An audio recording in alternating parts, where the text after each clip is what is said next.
Tenemos el agrado esta noche, vamos a compartir una agenda de trabajo bastante rica desde el punto de vista académico. Va a trabajar en la primera parte, vamos a tener la participación del doctor José Valdemar Castillo Morales. Valdemar es amigo personal y es compañero de promoción, él es internista por el Seguro Social de Guatemala. Así también hizo estudios de neumología en el Instituto Nacional de Enfermedades Respiratorias de la Ciudad de México y otros entrenamientos que ha llevado a lo largo de su carrera. Hoy es el jefe de la unidad de enfermedades pulmonares del Hospital General de Enfermedades, conocido coloquialmente como el IX de Zona 9. Valdemar nos va a dar una introducción a lo que son las manifestaciones pulmonares y los hallazgos de imágenes, tanto desde el punto de vista radiología como desde el punto de vista tomografía. Para que nos podamos orientar y estar de la mejor manera preparados para poder afrontar a nuestros casos ya en la práctica clínica según corresponde. Gracias, pues ante todo, darle gracias al doctor Hugo Castro por tener esta iniciativa tan importante ante un dolor de cabeza que tenemos a nivel mundial como es el COVID-19. Y es un gusto estar con todos los compañeros y amigos, no solo de promoción, sino que de trabajo de nuestra querida institución. Y por supuesto el privilegio de compartir esta sesión con amigos, colegas como el doctor Galdames, el doctor Oliva y por supuesto el doctor Ranero, que en este momento ya nos dimos cuenta que no va a poder estar, pero desde ya le mandamos un cordial saludo. En relación a lo que es el COVID-19, pues afortunadamente tenemos, yo diría que muchísima información al respecto, y esto nos permite estar más que bien informados, por cuanto la literatura pues es a diario, casi que 4 o 5 artículos llegan a nosotros diariamente, y eso nos permite no solo actualizarnos, sino saber cómo está el comportamiento a nivel mundial. Sabemos que es un caos esto en otros países. Afortunadamente en Guatemala pues las medidas que se han tomado han sido hasta el momento prudentes y acertadas, aunque ya tengo entendido que hay un dato oficial que ya tenemos más de 40 pacientes confirmados. Sin embargo, quiero comentarles que, al igual que ustedes, he revisado más de alguna vez los protocolos de otros países y puedo asegurarles que me siento muy tranquilo y confiado que el grupo de infectología ha hecho un excelente trabajo con este protocolo que nos ha presentado.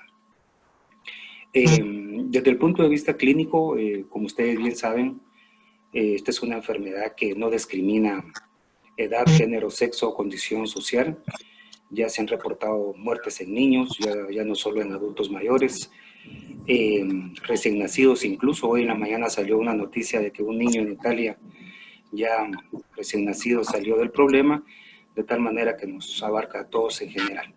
Sin embargo, el comportamiento de la enfermedad desde que surgió en Wuhan, en China, hace 3 meses más o menos, el 81% de la población ha sido objeto de tener síntomas respiratorios leves, los cuales, pues como ustedes bien saben, consisten en síntomas muy generales parecidos a la gripe común: congestión, estornudo, un poco de dolor de cabeza, de garganta, en realidad nada específico. Hay mucha gente que dice que por qué le damos o menospreciamos esos síntomas si posteriormente se van a complicar. Y ahí es donde yo quiero enfatizarle, no solo a ustedes como colegas, sino que a todos aquellos que nos puedan escuchar. Los pacientes en general, el 81% desarrollan estos síntomas leves, pero hay que tener mucho cuidado con aquellos pacientes que tienen antecedentes broncopulmonares. Recuérdense que los problemas de rinitis, asma bronquial, EPOC, bronquitasias, etcétera, se pueden exacerbar o se pueden complicar. Principalmente la rinitis, que a medida que va avanzando y no se trata, se puede complicar con una serie de problemas locales en la vía aérea superior o ir hacia la vía aérea inferior. La CDC hace un par de semanas sacó un score que a mí me parece muy bueno, es más para el público en general, pero desde ayer se las he socializado a través del jefe de residentes, en el que ellos enfatizan mucho el contacto social o epidemiológico. le dan 9 puntos en total a 3 preguntas que se les hacen ahí. Y luego a otro que le dan mucho énfasis es a la disnea, le dan 2 puntos, y a la fatiga también. Tener en cuenta que fatiga no es lo mismo que disnea. Fatiga es una condición física y la disnea es un problema respiratorio, en este caso relacionado a la enfermedad. De tal manera que este score nos puede ayudar en un momento dado a decir que pacientes están leves o están moderados o necesitan un poquito más de atención. En relación a esta población del 81%, sí les quiero recomendar que no solo tratemos el COVID-19, no solo hay que darle analgésicos, antipiréticos, hidratación, hay que darle también no antitusivos, perdón, hay que darles antihistamínicos, principalmente cromado, no utilizar esteroides inhalados ni esteroides en la nariz. Pero sí es importante que todos los pacientes que tengan enfermedad pulmonar, cualquiera que sea, no suspendan su tratamiento. Luego, de acuerdo a nuestro protocolo, que como les he comentado, a mí me parece un excelente protocolo, bien diseñado, bien estudiado, me llama la atención que en el algoritmo que tenemos de manejo, en la segunda step que dice paciente con síntomas respiratorios mayores de 70 años con presencia de comorbilidades. Aquí es donde yo les puedo aconsejar que desde el punto de vista neumológico, en la unidad pulmonar hemos ya definido bien eso, que estos pacientes que probablemente caigan en ese 14% o un poquito más de los que desarrollan la enfermedad y pudieran ser objeto de complicaciones. Allí les puedo aconsejar que tengan en cuenta, pero muy en cuenta, lo que nosotros llamamos los síntomas de alarma. Los síntomas de alarma en este caso van a ser fiebre que no se controla a pesar de los tratamientos instituidos y disnea que se presenta o se agudiza o se empeora de acuerdo a la comorbilidad respiratoria que el paciente pueda tener. Por supuesto, tener en cuenta que otras comorbilidades pueden dar disnea, un diabético descompensado, un renal crónico descompensado. Pero el punto aquí es los síntomas de alarma que les quiero enfatizar. Tómenlos muy en cuenta, por favor, porque eso no está en ningún protocolo. Los síntomas de alarma, les repito, fiebre constante que no cede a un tratamiento convencional y la disnea que inicia o se empeora. El tratamiento de estos grupos que hemos estado platicando, pues son de acuerdo al protocolo que hemos estado ahorita ya analizando, y me parece a mí muy bueno, les repito, porque he revisado protocolos de Barcelona, otro de Madrid, otro de Guadalajara, otro de Monterrey, y todos coinciden mucho con esto, de tal manera que incluso la Unión Internacional de Neumólogos, ellos ya también nos ponemos de acuerdo, mejor dicho, ante esto, porque es una enfermedad de dominio general. Esto realmente no debe de ser solo de especialistas, porque es un problema que pues, nos compete a todos y de alguna manera tenemos que hacer nuestro trabajo. Por supuesto que ya siguiendo los steps que se ponen en el protocolo, ya pasamos a lo que es la neumonía grave. Saben ustedes que la neumonía grave, tanto en este caso, hemos tomado nosotros en cuenta no solo al PSI, sino que también a la ATS y a la ITSA, que son las organizaciones internacionales que pues, nos rigen a nosotros en la mayoría de veces. Y ellos pues obviamente tienen una serie de criterios,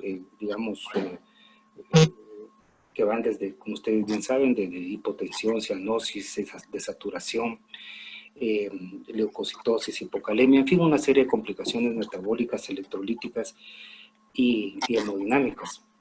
De tal manera que ya cuando es una neumonía grave, sí debe de ser tratado como tal, con un cuidado intensivo. Y por supuesto, si esto evoluciona al distrés respiratorio, que es la máxima expresión de la enfermedad, pues obviamente los cuidados críticos son los que tienen que ser no solo los apropiados. Realmente tenemos un equipo no solo de intensivistas bien calificados, sino que un grupo de residentes en medicina crítica muy bien entrenados, de tal manera que yo creo que en ese sentido no tendríamos ningún problema para atención. Tal vez en lo que pudiera yo seguir insistiendo un poquito, porque lo he manifestado con el respeto que merece el protocolo, es que estos pacientes, desde el STEP 2, donde están los pacientes mayores de 70 años con comorbilidades y síntomas ya propios de la enfermedad, yo creo que ahí sí deberíamos de iniciarles esquema de tratamiento de una vez. Esa es mi opinión. Y en lo que es la neumonía grave y el estrés respiratorio, pues como bien dicho está en el protocolo, pues son tratamientos que si bien no han demostrado tener la eficacia y la efectividad que todos quisiéramos, pues esa es una alternativa y es una ayuda que en un momento dado vamos a tener que recurrir. Pero esperemos que no, ¿verdad? Aquí la enfermedad se ha estado comportando muy benignamente. Desde el punto de vista radiológico, hemos revisado en la unidad pulmonar cómo se ha comportado y revisamos un estudio de 1040 pacientes en China, de los cuales salió cosas muy interesantes, porque de hecho, por eso creo yo que se cambió también el concepto de paciente sospechoso, porque allá encontraron también pacientes que tenían síntomas respiratorios, pero tomografía y radiografía normal. Pero también encontraron pacientes que no tenían síntomas, pero tenían imágenes radiológicas. Y luego también encontraron pacientes que tenían los síntomas positivos también y tenían imágenes radiológicas. De tal manera que la radiografía y la tomografía sí es importante, las mismas guías internacionales nos lo dicen, no son diagnósticos del COVID, pero sí es importante tomarlas en el momento oportuno porque también nos van a dar un seguimiento, ojalá a largo plazo con todos estos pacientes.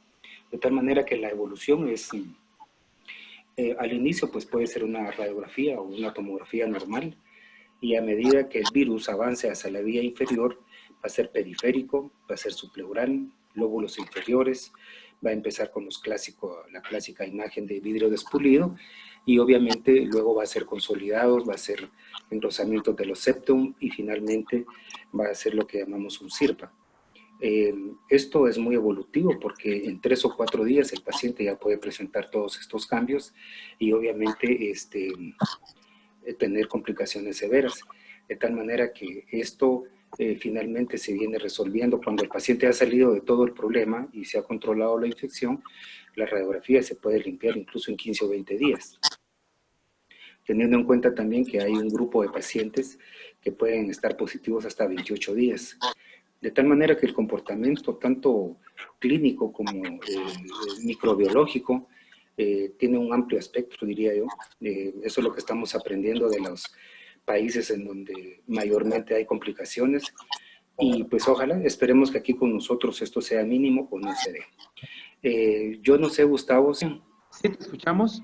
Vemos aquí la imagen, como les decía, es un comportamiento bilateral diseminado, que compromete el intersticio, hace parches, lóbulos inferiores de predominio y posteriormente se disemina en todo el pulmón. La que sigue, Ángel. Aquí podemos ver lo que les comentaba, que en la pantalla del lado izquierdo, del lado de su pantalla, vemos una radiografía convencional en donde no se logra ver pues ninguna imagen sugestiva. Sin embargo, cuando pasamos a la tomografía vemos la imagen del vidrio despulido en la base derecha. Esto ya es, junto con el paciente que tiene la enfermedad ya positiva, vemos cómo ya empieza a diseminarse, que inicialmente es unilateral y posteriormente se va a ir diseminando poco a poco. La que sigue, Ángel. Aquí lo que hablábamos era la fase presintomática, la progresión, consolidación y disipación, era lo que les comentaba, la que sigue. Vemos acá que en la tomografía del lado izquierdo ya vemos también unilateral, vidrio despulido con unos parches iniciales. La que sigue.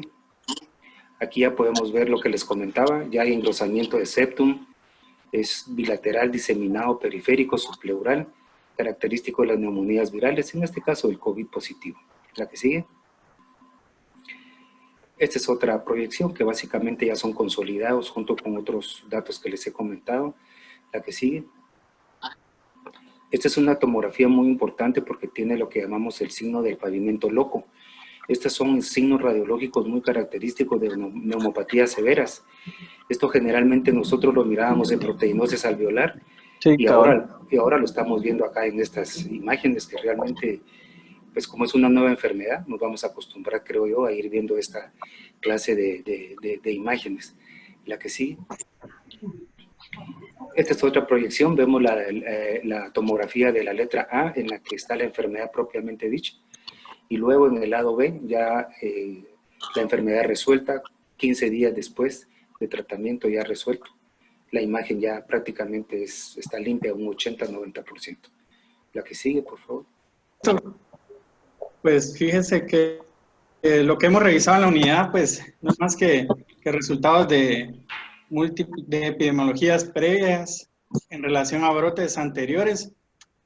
En el 2006 salió una investigación a raíz del brote en Beijing, China, de SARS, en donde ellos determinaron que la temperatura media de propagación en ese entonces fue 16 grados centígrados y que a humedades relativamente bajas y velocidades del viento altas, pues hubo una mayor propagación.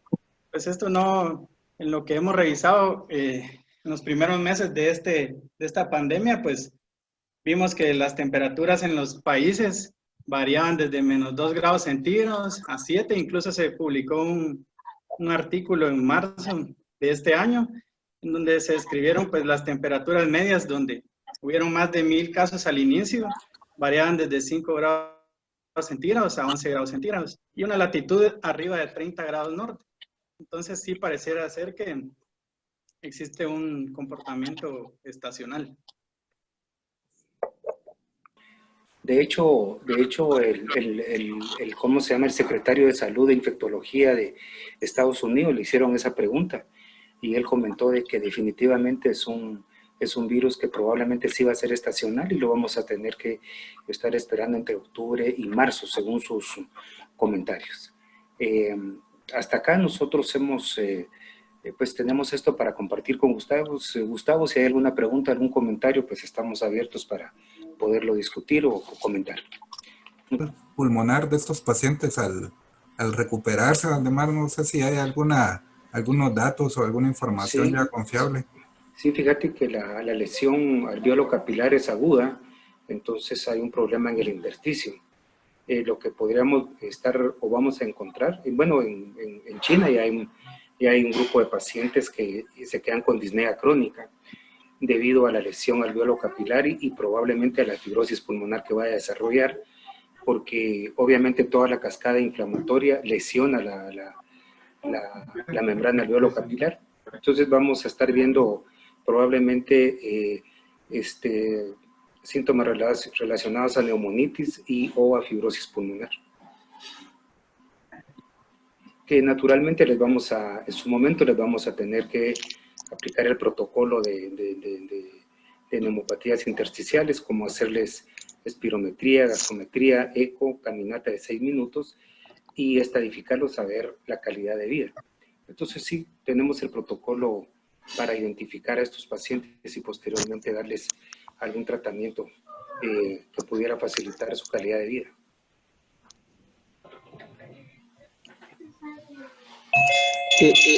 Gracias, Ronald. Okay, y para Ronald, muchas veces o ahorita se ha estado generando mucha información sobre el interferón como para utilizarlo solo, Ronald, pero no vi que lo hayas mencionado. No sé si tuvieras algún comentario. Sí, doctor. También es una de las líneas de tratamiento que podríamos considerar. Específicamente uso de interferón alfa, básicamente como inmunoestimulador. La verdad es de que comparando, utilizando un sobrepeso entre lo en que tenemos que tener una línea de tratamiento específica, protocolizada, pues no lo hemos incluido, sabiendo pues que ha tenido menos peso que los otros tratamientos, pero sí se ha utilizado y tampoco la experiencia no ha sido mala. De repente necesitamos un poquito de más soporte bibliográfico para recomendarlo, pero sí se utiliza, doctor. Más comentarios, un anuncio, confirma el doctor Hugo Castro que a partir de mañana pueden ver la conferencia completa en YouTube, Maestría Oncología X, pues ya no fue posible agregar más participantes. Darle las gracias al panel de presentadores que tuvimos, al doctor Valdemar Castillo, al doctor Ronald Galdames, al doctor Hugo Castro por la coordinación en la implementación de esta plataforma, que creo que pues hoy toda la tarde he estado trabajando en esto, ya nos estamos familiarizando a este tipo de actividades y probablemente pues este va a ser el futuro. Agradecerle también la excusa que le damos al doctor Ranero por las actividades propias del Colegio de Médicos, y de seguro se coordinará, estén pendientes de toda la parte de intensivo, que sabemos que ha sido un trabajo arduo el que se ha presentado para ese 5% que nos ha preocupado a todos, y que son los pacientes que realmente van a querer soporte ventilatorio muy, muy importante. Sobre eso es que ha estado trabajando las últimas 2 semanas. No tengo dudas, el doctor Ranero está muy, muy claro en esos puntos, y de seguro tendrá mucha información para compartir con nosotros. Hay una última pregunta que se nos cuela y no queremos dejar ninguna pasar. Dice Iris Pamela Álvarez: entonces debemos hacer EKG, VIH previo a usar el tratamiento con hidroxicloroquina y acitromicina. No sé, Ronald, ¿usted nos ayuda? Sí, Solo con hidroxicloroquina y acitromicina. sí, solo con hidroxicloroquina y acitromicina, pues solo electrocardiograma, ¿verdad? Y seguirle los lineamientos según la medición del QT y evaluación cada 24 horas. La verdad, tiene que hacerse la medición del QT inicial, y luego, para ver si no tiene factores de riesgo, hacer el puntaje de Tisdale, y si no tiene un puntaje arriba de 11, pues tranquilo, dar el tratamiento. Si tiene un puntaje arriba de 11, sopesar riesgo-beneficio básicamente, ¿verdad? Ahora y seguir todo el protocolo. VIH no es necesario hacer con el tratamiento de hidroxicloroquina y acitromicina. A mí me encantaría que igual lo hicieran por el hecho de tamizaje, pero realmente no está indicado. Y solo si van a usar lopinavir, ritonavir más hidroxicloroquina, pues ahí sí estaría indicado tanto el EKG como el VIH. El segundo electrocardiograma se debería hacer a eso de la segunda dosis de hidroxicloroquina, que es cuando se alcanzan ya niveles plasmáticos importantes, y sabemos que el lopirrito o la acitromicina nos va a mantener más tiempo y mayor exposición de la hidroxicloroquina, y es ahí donde tenemos efectos adversos, ¿verdad? Entonces, para la respuesta, para finalizar, EKG sí, para hidroxicloroquina siempre, y VIH si vamos a usar lopinavir, ritonavir. Ok, gracias, Ronald. El doctor Martínez nos consulta dónde va a estar disponible la presentación. Es en el canal de YouTube, en Internet, de la Maestría de Oncología del ICS. Entonces, ahí está la misma disponibilidad mañana. Agradecerle a todos los ponentes nuevamente. El doctor Hugo Castro, que es el anfitrión formal de la misma. Si tuvieras unas últimas palabras, Hugo, para ya despedir la reunión. No, pues gracias a todos. Creo que nos quedamos cortos en la asistencia, pero ya seguramente para la próxima semana que vamos a coordinar con Jorge Luis, ya vamos a tener más espacio. Gracias a todos y buenas noches. Buenas noches. Buenas noches a todos. Hasta luego. Hasta luego.